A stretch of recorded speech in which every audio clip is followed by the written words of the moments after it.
நிறைந்ததே என் ஆவல் பூமியில். கிறிஸ்து இயேசுவுக்குள் அன்பானவர்களே, இயேசுவின் நாமத்தில் அன்பின் வாழ்த்துக்கள். கிறிஸ்து இயேசுவுக்குள்ளான ஆசீர்வாதமான வாழ்க்கையை குறித்து நாம் தியானித்து வருகிறோம். இந்த நாளும் தியானத்திற்கென்று சகரியா தீர்க்க தரிசன புஸ்தகம் 9ஆம் அதிகாரம் 17வது வசனம். அவருடைய காருண்யம் எத்தனை பெரியது, அவருடைய சௌந்தரியம் எத்தனை பெரியது,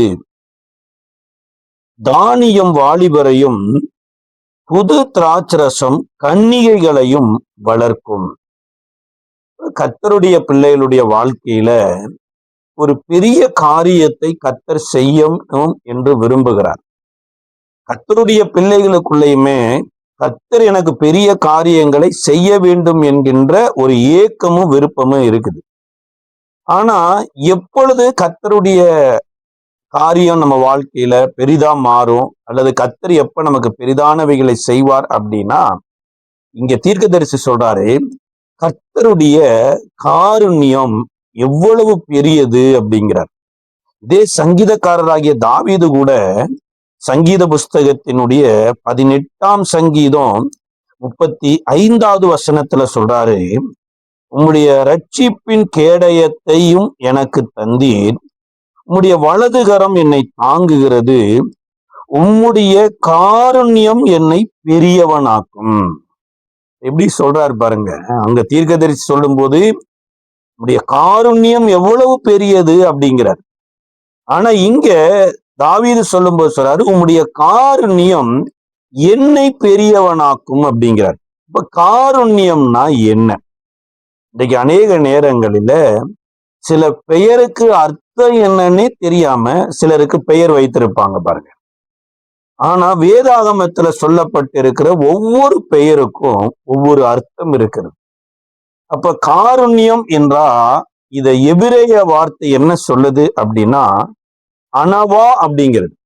அனவா அப்படிங்கிறது என்னன்னா தேவனுடைய கேரக்டர்ல ஒன்றுதான் பாருங்க காருண்யம் அப்படிங்கிறது. காருண்யத்திற்கு தமிழ் மொழிபெயர்ப்புல இந்த ஆங்கில டிரான்ஸ்லேட்டர் வருது பாருங்க, கிங் ஜேம்ஸ் வேர்ஷன் அல்லது NIV அல்லது அமெரிக்கன் நியூ டிரான்ஸ்லேஷன் அப்படிங்கிற ஒவ்வொரு டிரான்ஸ்லேஷன்ல இந்த காருண்யம் எனப்பட்ட ஒரு வார்த்தைக்கு ஒரு அற்புதமான ஒவ்வொருத்தரும் அதனுடைய அர்த்தத்தை சொல்றாங்க. அதை இங்கிலீஷ்ல ஜென்டில்னஸ் அப்படிங்கிறாங்க, இன்னும் சிலர் லவ்லினஸ் அப்படிங்கிறாங்க, இன்னும் ஃபெய்த்ஃபுல்னஸ் அப்படிங்கிறாங்க, கிரேட்ஃபுல்னஸ் அப்படிங்கிறாங்க. ஆனா இது எல்லாமே ஒரு அற்புதமான ஒரு அர்த்தத்தை கொண்டவைகள் பாருங்க. அதை தமிழாக்க எப்படி சொல்லுது அப்படின்னா, தேவனுடைய பணிவு என்னை பெரியவனாக்கும் அப்படிங்கிறார். அப்ப தேவனுக்குள்ள இருக்கிற அந்த பணிவு பாருங்க, அவர் தேவனாய் இருந்தும் இந்த உலகத்துல தேவனை போல வாழாம இந்த மனிதன் எப்படி தேவனுக்கு பயந்து நடக்கணும் அப்படிங்கிற ஒரு கீழ்ப்படிதல் உள்ள ஒரு வாழ்க்கை வாழ்ந்து காண்பிச்சார் பாருங்க. அந்த பணிவுள்ள ஒரு வாழ்க்கை. அடுத்து சாந்தம் எனப்பட்ட ஒரு அர்த்தம் இருக்குது பாருங்க. அதான் சாந்த குணம் உள்ளவர்கள் பாக்கியவான்கள், அவர்கள் பூமியை சுதந்திரிப்பார்கள்னு சொல்லப்பட்டிருக்கு. அப்ப காருண்யத்திற்கு சாந்தம் என்கின்ற ஒரு அர்த்தம் இருக்குது. மேன்மைன்னு எனப்பட்ட ஒரு அர்த்தம் இருக்குது. கனிவான அப்படின்னு ஒரு அர்த்தம் இருக்குது. தாழ்மைன்னு ஒரு அர்த்தம் இருக்குது. மிருதுவானன்னு ஒரு அர்த்தம் இருக்குது. மிக மிக முக்கியமான கருணை எனப்பட்டதுதான் பாருங்க வாழ்க்கையில ரொம்ப ரொம்ப முக்கியமான ஒரு அர்த்தமா இருக்கு. அப்ப காருண்யம் தேவனுக்குள்ள இருக்குது பாருங்க. அவருடைய காருண்யம் எவ்வளவு பெரிது அப்படின்னா, அவருடைய பணிவு எப்பேற்பட்ட பணிவு உள்ளது, அவருடைய சாந்தம் எப்பேற்பட்ட சாந்தம், அவருடைய கருணை எப்பேற்பட்ட கருணை அப்படின்னு அந்த சாந்தம் கருணை தாழ்மை எல்லாம் இப்ப எனக்குள்ள வருதுன்னு வைங்களேன். அப்ப அந்த சாந்தம் தாழ்மை கருணை எல்லாம் என்னவா மாத்துனா பெரியவனாக மாற்றும் அப்படிங்கிறார். எப்ப நான் இதை தரித்து கொள்ள முடியும்? சில நேரம் நான் முயற்சி பண்றேன், பணிவுடன் நடக்கணும்னு ஆசைப்படுறேன். அதனால ஆசைதான் படுறேன்னு தவிர என் வாழ்க்கையில அது நடக்க மாட்டேங்குது. அதாவது ஒரு மரித்து போன ஒரு சரீரம் ஏதோ ஒண்ணு சாப்பிடணும்னு ஆசைப்படுதுன்னு வைங்கள, அது மரித்து போன சரீரத்துக்கு ஆசை இருக்குதுங்கிற கோசரம் சாப்பாடு அதுக்குள்ள உள்ள போயிருமா? போகவே போகாது. அதே மாதிரிதான் தேவ ஆவியை நமக்குள்ள பெறாமல் இந்த தேவனுக்குரியவைகள் நமக்குள்ள வராது பாருங்க. இதை அறிந்துதான் பவுல் ரோமாபுரிக்கு எழுதும்போது எழுதுறாரு, 5ஆம் அதிகாரம் 5வது வசனத்துல, பரிசுத்த ஆவி உங்களுக்குள்ள இருதயத்துக்குள்ள தேவ அன்பை ஊற்றும் அப்படிங்கிறார். இப்ப பரிசுத்த ஆவியானவர் நம்ம இருதயத்துக்குள்ள வரும்போதுதான் பாருங்க, இருதயத்துக்குள்ள இருந்துதான் இந்த கேரக்டர்லாம் உருவாகும். ஏன்னா இயேசுவே சொல்றாங்க, ஒரு மனிதனுடைய வாய்க்குள்ள போறதெல்லாம் ஆசனத்துல வெளியில வந்துடும், எதுவுமே தீட்டுப்படுத்தாது. சிலர் நான்வெஜ் சாப்பிட்றாங்க, சிலர் நான்வெஜ் சாப்பிட்றதே கிடையாது. சில பேருக்கு நான்வெஜ்னாலே பிடிக்கவே பிடிக்காது, சில பேருக்கு நான்வெஜ் இல்லைன்னா சாப்பாடே பிடிக்காது. அப்படியெல்லாம் பிள்ளைங்க வளர்றாங்க. ஆனா இதை சாப்பிட்றதுனாலயோ சாப்பிடாததுனாலயோ ஒரு மனிதன் தேவனுக்கு பிரியமா வாழ்ந்துருவான் அப்படின்னு உலகம் தான் சொல்லுது பாருங்க. உணவு முறைகளில கடவுளை பிரியப்படுத்துவது எப்படி அப்படின்னு சில கிளாஸே எடுக்கிறாங்க. ஆனா வேதம் என்ன சொல்லுதுன்னா, புசிப்பும் குடிப்பும் தேவனுடைய ராஜ்யம் அல்ல, பரிசுத்தாவியினாலே உண்டாகிற மகிழ்ச்சியும் சமாதானம் தான் தேவனுடைய ராஜ்யம் இருக்கு. அப்ப புசிக்கிறவங்க புசிக்காதவர்களை அற்பமா எண்ணாதபடியும், புசிக்காதவர்கள் புசிக்கிறவர்களை அற்பமா எண்ணாதபடியும் இவர்களுக்கு பவுல் அற்புதமான ஒரு ஆலோசனை கொடுக்கிறார்.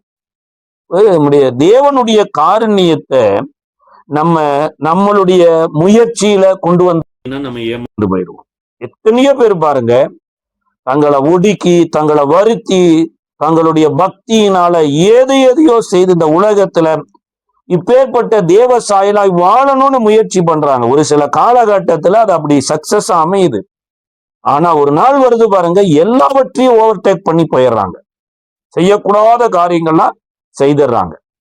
அப்ப தேவனுடைய காருண்யத்தை இந்த நாளில நீங்க பார்க்கணுமா இருந்தா, இயேசுவுக்குள்ள இருந்த காருண்யம், அதுதான் சாந்தம் அப்படின்னு சொல்லப்பட்டிருக்கு பாருங்க.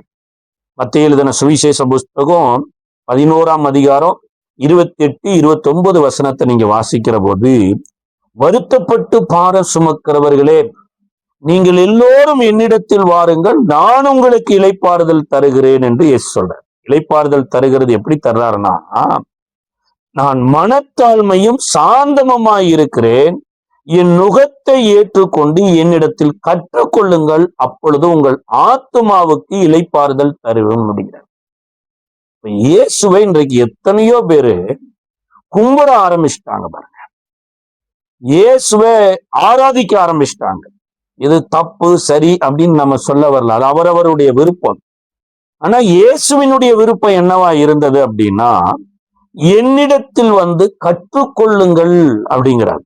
இயேசுவின் இடத்துல எப்படி கற்றுக்கொள்ளலாம் அப்படிங்கிறதுல மிக மிக முக்கியமான ஒரு காரியம், அவர் இந்த பூமியில தனியா இல்ல, நீ சொல்ல போனா ஏதோ பிறந்தோம், ஏதோ வாழ்ந்தோம், ஏதோ ஒரு மரணத்தை நோக்கி பயணிக்கிறோம் அப்படிங்கிற ஒரு வாழ்க்கையும் வாழல. அவர் பிறந்ததற்கு ஒரு முகாந்தரம் உண்டு, அவர் வாழ்ந்ததற்கு ஒரு முகாந்தரம் உண்டு, அவர் ஊழியர் செய்ததற்கு ஒரு முகாந்தரம் உண்டு, சிலுவையில மரித்ததற்கு ஒரு முகாந்தரம் உண்டு, உயிர் தெழுந்ததற்கு ஒரு முகாந்தரம் உண்டு, பரலோகத்திற்கு போனது திரும்பி வருவதற்கு ஒரு முகாந்தரம் இருக்குது. அதே மாதிரி இயேசுவினிடத்துல நீங்களும் நானும் கற்றுக்கொள்ளுகிற போது, நான் ஏன் இயேசுவை ஏற்றுக்கொண்டேன், ஏன் நான் ஞானஸ்தானம் எடுத்தேன், நான் ஏன் பரிசுத்தாவியை பெற்றேன், ஏன் பரிசுத்தாவியானவர் என் வாழ்க்கையில அத்தியாவசியமா இருக்கிறார், இந்த வாழுகிற ஒரு வாழ்க்கை எப்பேற்பட்ட வாழ்க்கை, யாருடைய வாழ்க்கை என்பதை இயேசுவின் இடத்துல இருக்கும் போதுதான் கற்றுக்கொள்ள முடியும். இயேசுவின் இடத்துல இல்லைன்னு வைங்களேன், ஒருவேளை வேற எந்த இடத்துல இருந்தா கூட பவுல் மாதிரி பெரிய கமாலினுடைய பாதத்துல உட்கார்ந்து பலவிதமான நியாய பிரமாணத்தை கட்டி பெரிய தேறின மனுஷனா இருந்தா கூட, ஒரு இடத்துல பாருங்க பவுல் சொல்றாரு, நான் செய்ய வேண்டியதை செய்யாமல் செய்யக்கூடாததை செய்கிறேன், நான் அல்ல, எனக்குள்ளேயே ஒரு பாவ பிரமாணம் எனக்குள்ள இருக்குதுங்கிறார். சார் எப்பேற்பட்ட ஒரு ஒரு கைதேர்ந்த உலகம் போற்றக்கூடிய உத்தமராகிய கமாலினுடைய பாதத்துல கற்றுத்தேர்ன உங்களுக்கு உள்ள நீங்க செய்ய வேண்டியதை செய்யாம செய்யக்கூடாததை செய்கிறேன் என்கின்ற ஒரு காரியம் இருக்குது. அப்படிங்கிற மாதிரி தான் இன்றைக்கு நம்மளுடைய படிப்பா இருக்கலாம், நம்மளுடைய பிறப்பா இருக்கலாம், நம்மளுடைய வசதியா இருக்கலாம், நம்மளுடைய அனுபவமா இருக்கலாம். இது எதுவுமேங்க நம்ம தேவன் செய்ய நமக்குள்ள விரும்புகிற காரியத்தை செய்ய உதவுமா அப்படின்னு கேட்டா 100% உதவாது. ஆனா இயேசுவின் இடத்துல கற்றுக்கொண்டு பாருங்க, எதை சொல்லுகிறது, ஒரு வாலிபன் கெனசரேத் கடற்கரையில இருக்கிறான். இரவும் பகலும் அவனுடைய இருப்பிடமே அந்த கல்லறை தான். ஏன்னா அவனுக்குள்ள கிட்டத்தட்ட 6000 அசுத்த ஆவிகள் நிறைந்திருந்ததாம். இப்ப அந்த அசுத்தாவி இருந்ததற்கான அடையாளத்தை தான் மார்க் எழுதின சுவிசேஷ புஸ்தகம் 5வது அதிகாரத்துல நம்ம பார்க்கிறோம். அதனால அவன் என்ன பண்றான், கல்லுகளை எடுத்து தன் சரீரத்தை காயப்படுத்துறான். அவனை சங்கிலிகளினால கட்டி கண்ட்ரோல் பண்ண பாக்குறாங்க, கண்ட்ரோல் ஆகல. இரவும் பகலும் கூக்குரலிட்டு கொண்டே இருக்கிறாங்க. ஒரு மனிதன் இந்த உலகத்துல வாழுவதற்கு கடவுள் எல்லாவற்றையும் படைச்சிருக்கிறார். நல்ல தாய் தகப்பனை படைச்சிருக்கிறாரு, நல்ல சகோதர சகோதரிகளை படைச்சிருக்கிறாரு, நல்ல திருச்சபையை படைச்சிருக்கிறாரு, நீ நல்ல கல்லூரியை படைச்சிருக்கிறாரு, ஸ்கூலை படைச்சிருக்கிறாரு. இது தேவனால உண்டானது, நல்ல ஆசிரியர்கள், நல்ல நண்பர்கள். ஆனா இதுல எதுலையுமே இவன் தொடர்பு இல்லாம, மனித நடமாட்டமே இல்லாம, மனிதன் மரித்து போய் கடைசியா வைக்கப்படுகிற கல்லறையில போய் இரவும் பகலும் உட்கார்ந்து இருக்கிறான். இந்த மனிதனை விடுதலையாக்கும்படியா இயேசு வருகிறார். அப்ப அந்த மனிதனை விடுதலையாக்க இயேசு வருகிறார் என்று அந்த மனிதனுக்குள்ள இருக்கிற அசுத்தாவி இயேசுவின் இடத்துல வேண்டுதல் செய்து, என்ன வேண்டுதல் செய்தனா, நீர் எங்களை இந்த மனுஷனிடத்திலிருந்து துரத்துவீரானால் இந்த அருகாமையில மேய்ந்து கொண்டு இருக்கிற பன்றி கூட்டத்துக்குள்ள எங்களை துரத்தும் அப்படின்னு வேண்டிக் கொள்ளுது. இயேசுவ போங்கள் அப்படின்ட்டார். அந்த மனிதனுக்குள்ள 6000 பிசாசுகள் இருந்தது. அருகாமையில 2000 பண்டிகள் மேய்ந்து கொண்டு இருந்தன. இப்ப 6000 பிசாசு 2000 பண்டிகளுக்குள்ள போன போது ஒரு பன்றிக்குள்ளேயும் 3 பிசாசுகள் உள்ள போனதுனால இந்த 3 பிசாசுகளையே பன்றியினால கண்ட்ரோல் பண்ண முடியாம உயர்ந்த மேட்டிலிருந்து கீழே கடல்ல விழுந்து மாண்டு போய் விடுகிறது. இன்னைக்கு மனித வாழ்க்கையில பாருங்க, அநேகர் தங்களுடைய வாழ்க்கையினுடைய பிரச்சனையை கண்ட்ரோல் பண்ண முடியாம சில நேரம் தூக்கு கயிறை சூஸ் பண்றாங்க, இல்ல ரயில்வே தண்டவாளயத்துல விழுந்து சாகணும்னு நினைக்கிறாங்க, இல்ல மருந்த குடிக்கணும்னு நினைக்கிறாங்க, இல்ல மண்ணெண்ணெய் ஊத்தி தீப்பத்த வச்சுக் கொள்ளணும்னு நினைக்கிறாங்க, இல்ல எங்கேயாவது மேல மாடியிலிருந்து கீழே விழுந்து சாகணும்னு பலவிதமான முடிவுகள் எடுக்கிறதுக்கு காரணம் என்ன தெரியுங்களா? ஹை பிரஷர் தான். அதாவது இந்த 3 பிசாசுகளும் ஒரு பன்னிக்குள்ள போய் ஓவர் பிரஷர் கொடுத்ததுனால கண்ட்ரோல் பண்ண முடியாம சூசைட் பண்ணுது. அதே மாதிரிதான் இந்த உலகத்துல தேவனற்று வாழுகிற மக்கள் தேவையில்லாத ஆவிகளினால அலக்களிக்கப்பட்ட போது வாழ்வதை காட்டிலும் சாவதே மேல் என்கின்ற ஒரு முடிவை எடுக்கிறாங்க. அன்பான தேவனுடைய பிள்ளைகளே, நம்ம பிறந்தது நம்ம தீர்மானத்தின்படி பிறக்கல, நம்ம வாழ்வது நாம தீர்மானித்தபடி வாழல. அப்ப நம்மளை பிறக்க வைத்த ஒரு தேவன் தான் நமக்கு மரண நாளையும் எனப்பட்ட ஒரு நாளை குறித்திருக்கிறார். அதற்கு முன்பு நாம் தவறுதலாக எந்த முடிவும் எடுத்துடக்கூடாது. அதனாலதான் தேவ சமூகத்துல வரும் பொழுதுதான் நாம் தேவனுடைய அந்த சாந்த குணத்தை கற்றுக்கொண்டு உலகத்துல எப்படிப்பட்ட பிரச்சனையும் மேற்கொள்வதற்கு தேவன் நம்மளை பலப்படுத்துவார். இதற்கு பின்பு இந்த வாலிபன் வஸ்திரம் தரித்து புத்தி தெளிவடைந்து இயேசுவின் பாதத்தில் அமர்ந்து கொண்டிருந்தான். அப்போ அந்த மனிதனுக்கு வஸ்திரம் உடுத்தணுங்கிற ஒரு அறிவு கல்லறையில இருந்ததுனால வரல, அல்லது சங்கிலிகளினால மூட்டப்பட்டதுனால 4 பேரு அந்த மனுஷனை கெட்டவன்னு சொன்னதுனால வரல. இயேசுவின் பாதத்துல அமர்ந்து அவரை வசனத்தை கேட்டு கற்றுக்கொண்டதுனால கிடைக்கக்கூடிய ஆசீர்வாதம் பாருங்க. வஸ்திரம் உடுத்தினது மாத்திரமல்ல, புத்தி தெளிவடைந்திருந்தான். ஆனா இயேசுவின் பாதத்துல அமராம பன்றியில கிடைக்கக்கூடிய லாபத்தை பார்த்து கொண்டிருந்த அந்த பன்றி மேய்ப்பர்கள் அந்த ஊருக்குள்ள போய் சொல்றாங்க, இந்த இயேசு எனப்பட்ட ஒருத்தர் வந்திருக்கிறாரு, 2000 பன்றிய கொன்னுட்டாரு. அடுத்து ஊருக்குள்ள அவர் வந்தார்னா எத்தனை ஆடுகள் சாக போகுதுன்னு தெரியல, எத்தனை மாடுகள் சாக போகுதுன்னு தெரியல. இவர் மிருக ஜீவன்களை கொள்ளை நோயினால பாதிக்க வர கொலை தெய்வம்னு சொல்றாங்க பாருங்க, அந்த மாதிரி லிஸ்ட்ல கொண்டு போயிட்டாங்க. இந்த பன்றி மேய்ப்பவர்களுடைய சத்தத்தை கேட்டுட்டு அந்த ஊரார் வந்து இயேசுவின் இடத்துல வேண்டுதல் செய்யறாங்க. ஐயா, பன்றியோடையே எங்களுக்கு நஷ்டம் போனா போயிட்டு போகுது, நாங்கள் ஆடு மாடுகளை எல்லாம் நாங்க இழக்க விரும்பல, தயவு செய்து எங்க ஊருக்குள்ள வர வேண்டாம். இந்த இந்திய தேசத்துல கூட இப்படி பன்றி மேய்ப்பவர்களுடைய ஆலோசனையை அநேக பட்டணங்கள், கிராமங்கள், அரசியல்வாதிகள், சில சாமியார்கள் கூட கேட்கிறாங்க. பன்றியின் மேல இருக்கிற அக்கறை வந்து ஒரு மனுஷ மேல இல்ல பாருங்க. இரவும் பகலும் கல்லறையில கிடந்தான், அவனுடைய தாயும் தகப்பனாரும் அந்த பிள்ளை எப்படி வருவான்னு ஆசைப்பட்டிருப்பாங்களா இல்லையா? அவர் நல்ல நிலைமைக்கு வரணும், அவனை வச்சு அவன் குடும்பம் செழிக்கணும் அப்படின்னு ஆசைப்பட்டிருப்பாங்க. ஆனா வாலிபன் நாட்கள்ல இப்படி போய்விட்டானே என்று அங்கலாய்த்துட்டு இருந்திருப்பாங்க. ஒருவேளை அந்த பிள்ளை உங்களுடைய பிள்ளையா இருந்திருந்தா இப்படித்தான் நீங்க முடிவெடுப்பீங்களா அப்படின்னு யோசிக்கணும் பாருங்க. ஆனா ஏற்றுக்கொள்ளவே இல்லை.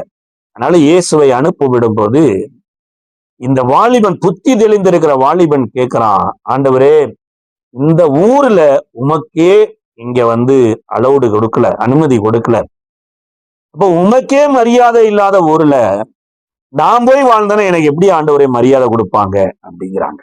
இவனுக்கு இயேசுவோடையே கூட இருக்கணும்னு ஆசை. இயேசுவுக்கு இது மாதிரி வாலிபர்கள் தேவை. ஏன்னா கண்களை ஏறெடுத்து பாருங்கள், அறுவடையோ மிகுதி, வேலையாட்களோ குறைவுங்கிறார். இந்த ராஜ்யத்தின் சுவிசேஷத்தை சொல்லுவதற்கு இது மாதிரி வாலிபர்கள் தேவை. ஆனா இயேசு அவன் கேட்ட உடனே என் பின்னாடி வாப்பான்னு கூப்பிடாம நீ உன் வீட்டுக்கு போ அப்படிங்கிற. போய் தேவன் உனக்கு இறங்கினதையும் தேவன் உனக்கு செய்ததையும் அறிவி அப்படிங்கிறார். உன் இனத்தாரிடத்திலும் அதவே சொல்லு அப்படிங்கிறார். யோசிச்சு பாருங்க, தேவன் ஒரு குடும்பத்தின் மேல எவ்வளவு அக்கறை உள்ளவராய் இருக்கிறார். குடும்பத்தை தேவன் தாங்க கட்டுறாரு. தாவீது ஒரு இடத்துல சொல்றாரு, கர்த்தர் வீட்டை கட்டாராகில் கட்டுகிறவருடைய பிரயாசம் விருதா எனப்பட்டது இருக்கு பாருங்க. எத்தனையோ குடும்பங்கள் கட்டப்படாம சிதைந்து கிடக்கிறது. ஆனா ஆண்டவர் தாயும் தகப்பனுமா மனைவியும் பிள்ளையுமா ஒரு ஐக்கியத்துல இருக்க வேண்டும் என்று கர்த்தர் விரும்புறார்.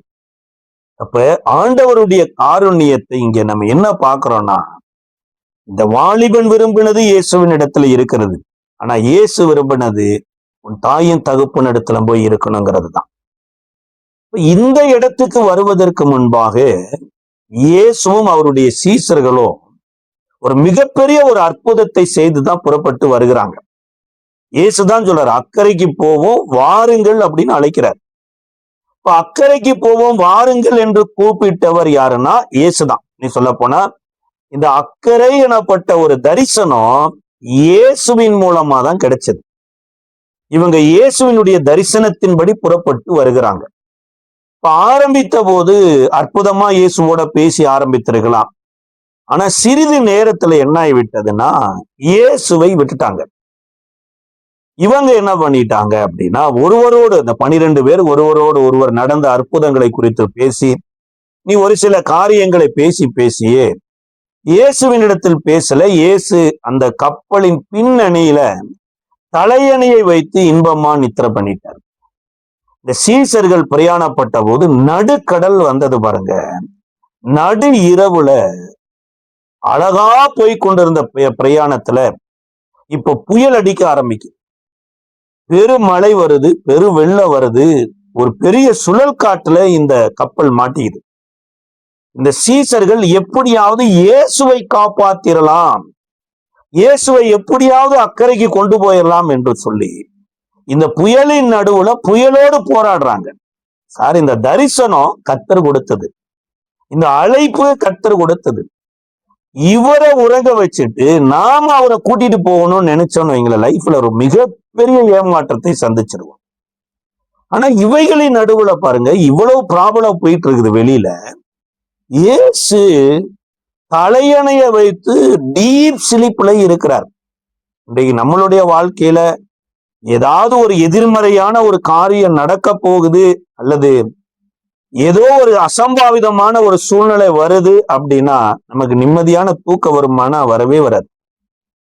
ஆனா இயேசுவுக்கு பாருங்க, அற்புதமா தூங்கிட்டு இருக்கிறார். எப்படி ஒரு மரண போராட்டம் நடந்துட்டு இருக்குது, இவர் எப்படி இப்படிப்பட்ட ஒரு அற்புதமான ஒரு தூக்கம் தூங்குறார் அப்படின்னா ஒண்ணு தெரிந்து கொள்ளணுங்க. இயேசுவுக்கு பிறப்புல இருந்து இறப்பு வரைக்கும் அப்டேட் எல்லாமே தெரியும். இயேசு எங்க பிறந்தாருங்கிறத மாத்திரமல்ல, எப்பேற்பட்ட மரணத்துல தேவனை மகிமைப்படுத்த போகிறார் என்பதையும் தெரியும். அவர் இதற்கு முன்பாகவே சீசர்களிடத்துல சொல்லிட்டாரு, மனுஷகுமாரன் எருசலேம்ல போய் யூதர்கள் புறஜாதியர் கையில ஒப்பு கொடுக்கப்படுவாங்க, ஒரு சிலுவையில் அறைந்து கொலை செய்வாங்க. அவருடைய மரணம் எனப்பட்டது சிலுவையில தான் அரங்கேறும். அப்ப தன்னுடைய மரணத்தை குறித்து அவருக்கு தெளிவு இருந்தபடினால இந்த கடல் என்னுடைய மரணத்தை தீர்மானிக்காது. ஏன்னா என்னுடைய மரணம் எனப்பட்டது சிலுவையில தான் நிறைவேறும். ஏன் சிலுவையில நிறைவேறணும்னா, முதல் மனுஷனுக்கு மரணம் எனப்பட்டது ஏதேன் தோட்டத்துல மரத்துல இருந்து வந்தபடியினால, அந்த மரத்துக்குள்ள மரணம் எனப்பட்டதை தேவன் வைத்தபடியினால, இப்ப இந்த மரத்தை தழுவுகிற எல்லோருமே மரணத்துக்குரியவர்களா இருக்கிறபடியினால, இதே மரத்துக்குள்ள போய் ஒரு மனித அவதாரம் எடுத்து, பிதாவே உடைய கைகளில் என் ஆவியை ஒப்பு கொடுக்கிறேன் என்று மரத்துக்குள்ள போய் ஜீவனை கொடுக்கணும். அதற்கு அப்புறம்தான் நீங்களும் நானும் அவரை பின்பற்றுகிற போது தன்னைத்தானே வெறுத்து தன் சிலுவையை இந்த மரத்தை எடுத்துக்கொண்டு அவரை பின்பற்றணும்னு சொல்லியிருக்கிறார். அப்ப தன்னுடைய மரணத்தை குறித்து அவருக்கு தெளிவு இருந்தபடியினால, இடையில புயல் அடிக்கலாம், காத்தடிக்கலாம், பலவிதமான சட்டங்கள் வரலாம், எதிர்ப்புகள் வரலாம், சில பேர் ஏற்றுக்கொள்ளலாம், சில பேர் ஏற்றுக்கொள்ளாம போகலாம். எதை குறித்தும் அவர் பெருசாவே நினைக்கல. இதுதான் சொல்லப்பட்டிருக்கு பாருங்க, அவருடைய காருண்யம் நம்மளை பெரியவங்களாக்கும். முதல்ல அதை தெரிந்து கொள்ளணும். அவரு காருண்யம் எவ்வளவு பெருசு, எப்பேற்பட்ட ஒரு தெளிவோடு கூட தன்னுடைய ஓட்டத்தை ஓடிக்கொண்டிருந்தார். இப்ப அந்த ஓட்டத்தை இன்றைக்கு நீங்களும் நானும் பின்பற்றணும் அப்படின்னா, அவர் சிலுவையில கொடுத்த குமாரனுடைய ஆவியை நம்ம பெறுகிற போதுதாங்க நமக்கு இப்பேற்பட்ட ஒரு தெளிவு இருக்கும். இயேசு தனியா இல்ல, என்னை அனுப்பின பிதா என்னோடு கூட இருக்கிறார், என் பிதாவினுடைய சித்தத்தை செய்வதே என்னுடைய போஜனமா இருக்குதுங்கிறாரு. அதை மீறி ஒன்று அதிகமாகவும் செய்யல, அதை குறைவாக ஒன்று செய்யவில்லை அப்படிங்கிறார். இந்த இயேசு தாங்க அக்கறைக்கு போவோம் என்கின்ற ஒரு டார்கெட்டை கொடுத்தார். இயேசுவுக்கு டார்கெட் என்னன்னா, ஒரு கன்னியின் வயிற்றுல உற்பத்தி ஆகணும், 33.5 வயதுல தன்னுடைய ஜீவனை சிலுவையில கொடுக்கணும், 3ஆம் நாள் உயிர்ந்தோடு எழுந்திருக்கணும், தம்முடைய சீசர்களுக்கு வெளிப்படுத்தி பரலோகத்துக்கு போகணும். இதுதான் டார்கெட். அவருதான் நமக்கு டார்கெட்டை பிக்ஸ் பண்ணி இருக்கிறார். அக்கறைக்கு போவோம் வாருங்கள் அப்படின்னு. அப்ப அவருடைய அனுமதி இல்லாம எனக்கு எதுவும் நடக்காது அப்படிங்கிற முதல்ல எனக்கு தெரியணுமா இருந்தா, அவர் எப்படி பிதாவினுடைய சித்தம் இல்லாமல் ஒன்று நடக்காதுங்கிறத நின்பமா நித்திரையா இருந்தாரோ, அது மாதிரி கிறிஸ்து இயேசுக்குள்ள வாழுகிற போதுதான் பாருங்க, நம்மளுடைய வாழ்க்கையில எப்பேற்பட்ட எதிர்ப்பு இருந்தாலும் அவைகளின் நடுவுலையும் சமாதானமா படுத்து உறங்க முடியும். சீசருடைய வாழ்க்கையில எப்படி இருந்ததுன்னா, தூங்க வேண்டிய நேரத்துல எல்லாம் விழிச்சிருந்தாங்க பாருங்க, விழித்திருக்க வேண்டிய நேரத்துல எல்லாம் தூங்கிட்டு இருந்தாங்க. அவர் மறுரூப மலைக்கு கூட்டிட்டு போய் ஒரு பக்கம் மோசே, ஒரு பக்கம் எலியா, கல்வாரி சிலுவையில் நடக்க போற பாடு மரணங்களை குறித்து டிஸ்கஸ் பண்ணிட்டு இருக்கும்போது, இதை குறித்து கவனமா பார்க்க வேண்டியவங்க அங்க போய் தூங்கிட்டாங்க பாருங்க. தூங்கினது மாத்திரமல்ல, பேதுரு சொல்றாரு, இங்கே இருக்கிறது நல்லது, உமக்கு ஒரு கூடாரமும் எலியாவுக்கு ஒரு கூடாரமும் மோசேக்கு ஒரு கூடாரமும் போடுவோங்கிறாங்க. பரலோகத்திலிருந்து ஒரு சத்தம் உண்டாகிறது, இவர் என்னுடைய நேசகுமாரன், இவர் சத்தத்துக்கு செவி கொடுங்கள். இங்க மாத்திரம் இல்லைங்க, கெத்செமனே தோட்டத்துல இயேசு விழித்திருந்து ஜெபம் பண்றார். ஆனா இந்த சீசர்கள் அங்க போய் தூங்கிட்டாங்க. நம்மளுடைய வாழ்க்கையில பரிசுத்தாவியை பெறலன்னு வச்சுங்களேன், பரிசுத்தாவிக்குள்ள நம்ம நடத்தப்படலைன்னு வச்சுங்களேன், நம்ம விழித்திருக்கிற நேரத்துல தூங்கிட்டு இருப்போம், தூங்க வேண்டிய நேரத்துல விழித்துட்டு இருப்போம். அதாவது சில காரியங்கள் நம்ம சரீர நித்திரை மாத்திரம் இல்லைங்க, சில உபதேசங்களிலும் நாம் விழிப்பா இருக்கணும் பாருங்க. உலகத்துல பலவிதமான துருபதேசங்கள் வருகிறது. இன்னைக்கு அநேகர் அதுல மதிமயங்கி இருக்கிறாங்க. ஐஸ்வர்யம், கனம், மேன்மை, மகிமை, இது எல்லாம் கர்த்தர் கொடுப்பாரு. ஆனா இது கொடுக்காதவர் அல்ல, கொடுக்கிறவர் தான். ஒன்றுமில்லாமல் ஒரு அடிமையா எகிப்துக்கு போன யோசேப்ப பார்வோனுக்கு அடுத்த ஸ்தானத்துல உயர்த்தின தேவன். ரதங்களை கொடுத்தாரு, வீட்டை கொடுத்தாரு, பங்களாவை கொடுத்தாரு, வேலைக்காரிகளை கொடுத்தாரு. நீ சொல்ல போனா இந்த யோசேப்பு தன்னுடைய உறவினர்களுக்கும் ஒரு லேண்டை கொடுக்க, வீட்டை கொடுக்க, தேவையான பஞ்ச காலத்துல இப்பேற்பட்ட வாழ்க்கை வாழ இஸ்ரவேலின் தேவனாகிய கர்த்தர் அந்த நாட்கள்ல இருந்தது உண்மைதான். ஆனா இது மாத்திரம் தேவனுடைய பிள்ளைகளுடைய ஆசீர்வாதம் அல்ல. எத்தனையோ பேரு கர்த்தரை அறியாத சில குடும்பங்களில ஏக்கர் கணக்குல லேண்ட் வச்சிருக்கிறாங்க. எத்தனையோ செல்வ செழிப்பா நகை பொருள் வசதியோடு இருக்கிறாங்க. ஆண்டவர் யோசேப்புக்கு இந்த செல்வத்தை மாத்திரம் கொடுக்கல. அவங்க அப்பா சொன்னாரு பாருங்க, எகிப்து தேசத்துல மரித்து போயிட்டா கூட இங்க என்ன அடக்கம் பண்ணாம என்னுடைய தகப்பனையும் முற்பிதாக்களையும் அடக்கம் பண்ணி இருக்கிற மம்ரே எனப்பட்ட இடத்துல, மக்பேலா எனப்பட்ட குகையில போய் என்ன அடக்கம் பண்ணு அப்படின்னாரு பாருங்க. இத விசுவாசிச்சார். இத விசுவாசிச்சது தகப்பனை அடக்கம் பண்ணினது மாத்திரமல்ல, அவங்க தகப்பனார் சொன்னார் இந்த யோசேப்பின் இடத்துல, உனக்காக சீகேம்ல ஒரு லேண்ட் வாங்கி வச்சிருக்கிறேன்னார். அதன் அடிப்படையில தன் அந்திய காலகட்டத்துல யோசேப்பு ஒரு நாள் ஒன்று வரும், இந்த இஸ்ரவேலர் எல்லாரும் எகிப்தை விட்டு புறப்படுவீங்க, கர்த்தர் கொடுத்த வாக்குத்தத்த தேசத்திற்கு போகும்போது எகிப்துல அடக்கம் பண்ணி இருக்கிற என்னுடைய எலும்புகளை எடுத்துக்கொண்டு நீங்க போங்க அப்படின்னார். அதன் அடிப்படையில மோசேயின் மூலமா கர்த்தர் இஸ்ரவேல் மக்களை எகிப்திலிருந்து விடுதலை ஆக்குற போது இந்த யோசேப்பின் எலும்புகளை எடுத்துக்கொண்டு போய் சீகேமின் இடத்துல யாக்கோபு வாங்கின அந்த லேண்ட்ல போய் அவர் அடக்கம் பண்ணாங்களாமா. இதனுடைய ஏன் இப்பேற்பட்ட காரியங்கள் செய்தாங்க அப்படின்னா, வேதம் சொல்லுதுங்க, இந்த மம்ரே எனப்பட்ட அந்த லேண்ட்ல தான் ஆதியாகம 18 ஆபிரகாம் பிள்ளை இல்லாம தன் மனைவியோடு கூட இருந்தபோது ஒரு மத்தியான வேளையில தேவன் சாராளின் கற்பத்தை உயிர்ப்பித்த இடம். அது சாராளின் கற்பம் செத்து போயிருச்சு, ஆபிரகாமனுடைய சரீர செத்து போயிருச்சு.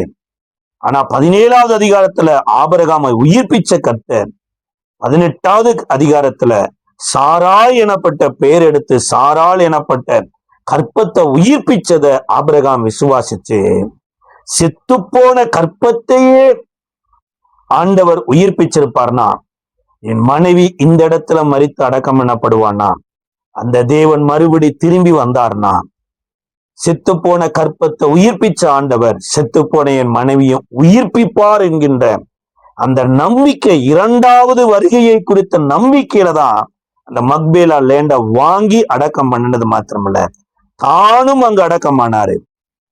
ஈசாக்கையும் அங்கு அடக்கம் பண்ணப்பட்டாங்க, ரெபேக்கால அடக்கம் பண்ணப்பட்டு இஸ்ரேலும் அங்கு அடக்கம் பண்ணாரு. இந்த விசுவாசத்தினுடைய பிரதிபலன் காருண்யம் எங்க நிக்கிறீங்களா?